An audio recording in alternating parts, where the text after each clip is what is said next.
Good morning, class. Before we'll start our discussion for today, let us pray first. In the name of the Father, and of the Son, and of the Holy Spirit. Amen. Before settling down, please pick up the pieces of papers and arrange your chairs properly. Afterwards, you may now take your seats. Let us check your attendance first. Is everyone present today?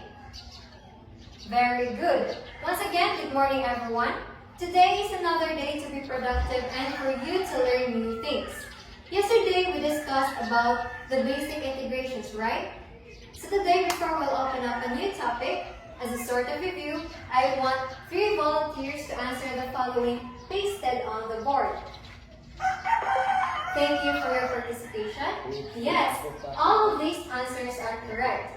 But anyone who can tell me what method did you use to arrive at these answers? Yes, very good. It's about substitution, differentiation, and integration. These 3 concepts will be used in the topic that we are going to tackle today. And this topic is all about integration by substitution. But before that, let us read the objectives first.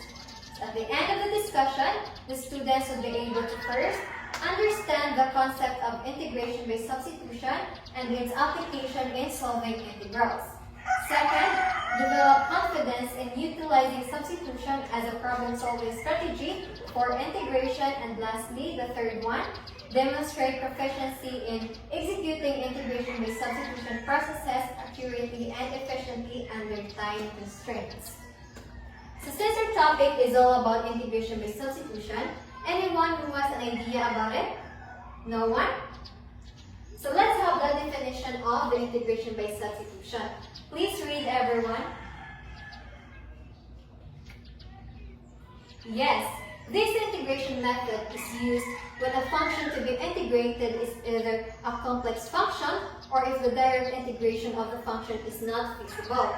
Thus, the integral of a function is simplified by this method through reducing the given function into a simplified function. And to perform integration by substitution, we use this formula. The integral of f of g of x times the derivative of g of x dx is equal to the integral of f of u du, where u is equal to g of x and du is the derivative of g of x dx. And in order to know how to solve the integration by substitution, we have here the following steps to integration by substitution. Step 1, identify the substitution. Choose a substitution u is equal to g of x such that g of x is a function inside the integral whose derivative g of x also appears in the integral. So for example, we have here an integral of 2x e raised to the power of x squared dx. So step 1 is to identify the substitution. So from this integral, so ato pangitaon kung asa ang ato ang himuon na use substitution. So we have 2 choices, the 2x and the x squared. So when we derive 2x, ang answer niya is 2. And when we derive x squared, the answer would be 2x. And let us take note that when we choose a substitution, a use substitution, let us always remember that ang iyang derivative is ma-occur siya sa integral. So from the 2 function, ang isa ka function na iyang derivative is i-occur siya sa integral which is ang x squared. So that is why ang ato step 1, our substitution, the use substitution is equal to x squared. Step 2, compute the differential. Differentiate u is equal to g of x with respect to x to find du or to find the value of x. So here's the step 2 is ato alang i-derive na ang u substitution nato nga x squared. So the derivative of x squared is 2x. So du is equal to 2x dx. And when we find the value of dx, it will be dx is equals to 1 over 2x du.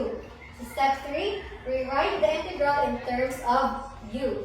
Substitute u and du to the integral to change the variable of integration from x to u. So here's the step 3 is ato lang siyang i-rewrite ang integral in terms of u. So kung sa to ang ato ang use of the function to become a u substitution is ato lang siyang i-listen sa step 3. So from the integral of 2x e raised to the power of x squared dx, it will become the integral of 2x e raised to the power of u times 1 over 2x du is equal to the integral of e raised to the power of u du.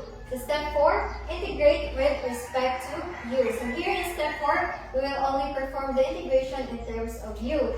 So step 4 is ato na i-integrate ang the integral of e raised to the power of u du. So it is equal to e raised to the power of u plus c.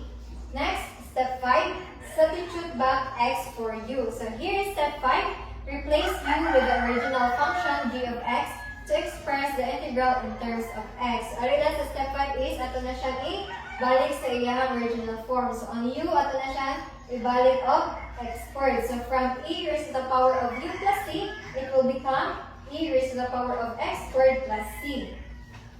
The last step, the step 6, is to add the constant of integration. So, here is, let us not forget to add the plus c every time we do integration, the constant integration. So that is why our final answer is e raised to the power of x squared plus c. This is the integral of the 2x e raised to the power of x squared dx. So I have here another example. So anyone who wants to answer this? Yes, very good. The answer is negative cosine x cubed plus c. So I believe you already grasped the concept of integration by substitution, and now let's have an activity. So for your activity, let us group the class into 5 groups with 6 members each group, and each group have unique integrals given and should assign each member a step to do and represent it. After such, each member will present it to the class, and every step in solving the integral should be explained by each assigned members. Wow, very good. Great job, everyone. You already did learn something from our discussion today. To settle down now, for your assignment, answer this in a one whole sheet of paper. Done copying the assignments? Very good. And that will be all for our discussion today. Thank you, class. See you tomorrow and goodbye.